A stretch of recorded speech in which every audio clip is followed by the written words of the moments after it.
Well, good morning, everyone. How are we doing this morning? Thank you guys for joining us as we spend another day in the book of Hebrews. Today we'll be reading from Hebrews chapter 3, verses 7 through 19, and we're going to hear this idea of entering into God's rest. And that idea will actually go into tomorrow as well as we spend another day in chapter 4. But this morning I want you to go ahead and read with me Hebrews chapter 3, verses 7 through 19. Therefore, as the Holy Spirit says, today, if you hear his voice, do not harden your hearts, as in the rebellion, on the day of the testing of the wilderness, where your fathers put me to the test. Therefore I was provoked with that generation and said, they always go astray. They always go astray in their hearts. They have not known my ways. As I swore in my wrath, they shall not enter my rest. Take care, brothers, lest there be any of you an evil and unbelieving heart, leading you to fall away from the living God. But exhort one another every day as long as it is called today, that none of you may be hardened by the deceitfulness of sin. For we have come to share in Christ, if indeed we hold our original confidence firm to the end. As it is said, today if you hear his voice, do not harden your hearts as in the rebellion. For who were those who heard and yet rebelled? Was it not all those who left Egypt led by Moses? With whom was he provoked for 40 years? Was it not with those who sinned, whose bodies fell in the wilderness? And to whom did he swear that they would not enter his rest, but to those who were disobedient? So we see that they were unable to enter because of unbelief. Go back with me to Exodus in the Old Testament when God provided a way out of slavery. God had promised these people, these Israelites, the people of God, a promised land, a place of blessing, a place of God, a place of provisions, and a place of rest.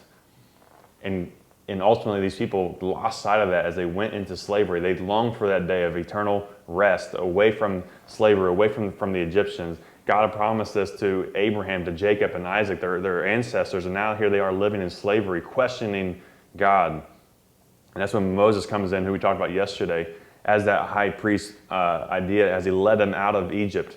And it's actually a really amazing story. Go back and read Exodus. When look at all the stories of the plagues, they saw God work in a mighty way.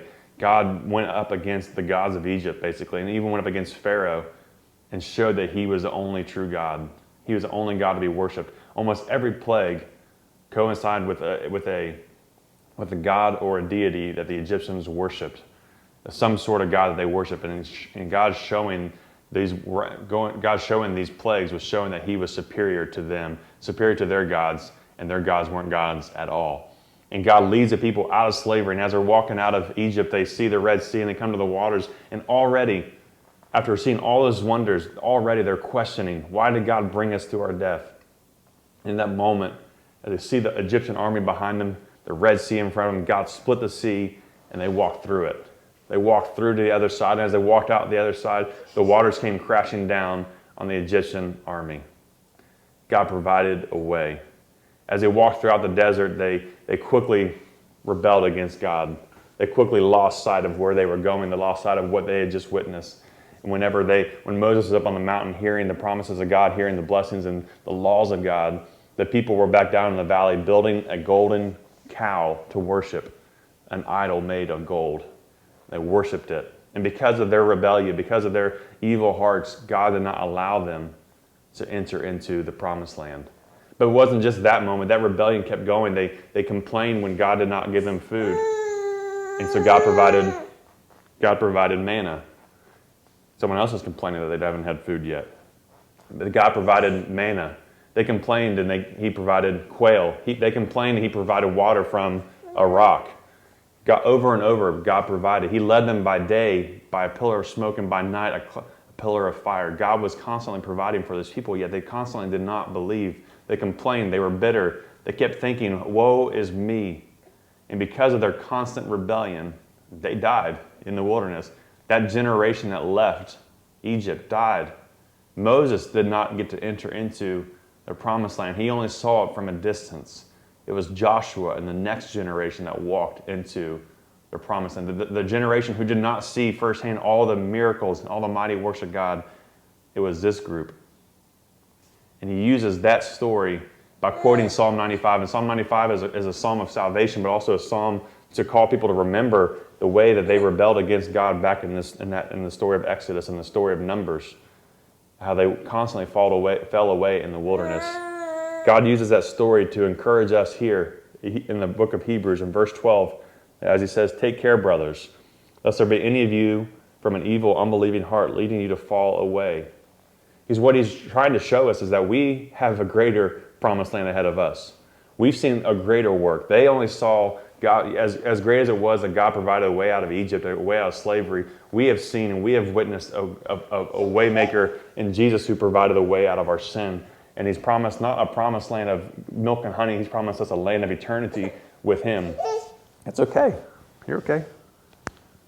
You're okay. And he's calling us, do not fall away from this. And when he says do not fall away, this is so much more severe than drifting away, as we talked about in chapter 2. Falling away is more of a conscious rebellion to turn away from God, a conscious decision to ignore the blessings of God, to see the blessings and provisions of God and constantly consider that it's not as great as what it is. And we fall away from that consciously, walking away from the blessings and promises of God. He says, do not do that.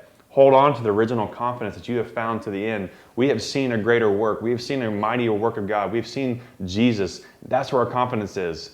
And because of Jesus, we now have eternal rest in him before us. And that's what we're longing for. That's what we're waiting for. That's what we're marching towards. So right now, we might feel like we are in the wilderness like they did. We might see the blessings of God, but we may be questioning the blessings of God. We may be walking around this world thinking that we're in the wilderness, longing to see something. And we're questioning, we're doubting. He says, in that moment, do not fall away. God has provided a way for you. Think about the song Waymaker. I mean, that he has provided a way for us. That's where our confidence lies. Do not fall away. Today, if you hear his voice, do not harden your hearts as in the rebellion. But how do we do this? Look what he says in verse 13. I love this. But exhort one another every day, as long as it is called today, that none of you may be hardened by the deceitfulness of sin. Today, encourage one another, exhort one another. We cannot do this by ourselves. The people of God fell in the desert. The people of God have constantly fallen away. They've walked away with deceitful hearts. Today, we have a confidence in Jesus. And when we have a confidence in Jesus, we are now united and we share a lineage. We share a parenthood. And God the Father, you okay? We're good. And today, we exhort and encourage one another to keep marching, to keep walking, to keep going, to keep pressing forward in Jesus. There is a day coming when we will enter into that promised land, the eternal rest in God, a greater day, a greater promise, a greater day of blessing. That's what we're looking forward to, but we need to encourage one another so we may not walk away from that. So today I want to ask you the question, who do you need to encourage? We've seen a greater work. We need to remind each other of that greater work. We need to show people where we are going, what we are looking forward to in the person of Jesus. So I want you to think of three people that you can text and encourage right now to walk closer to Jesus, to walk closer to that eternal rest. So think of three people today, text those three people and ask how you can encourage them, how you can pray for them. And as you do that, I want to pray for you for God to give us three people right now.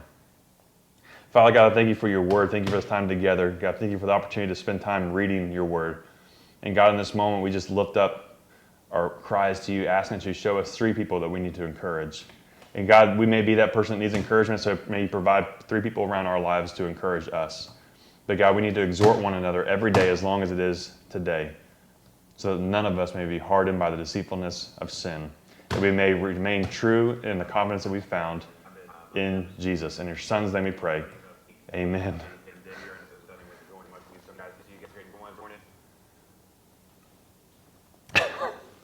You're a crazy kid. You're a crazy kid.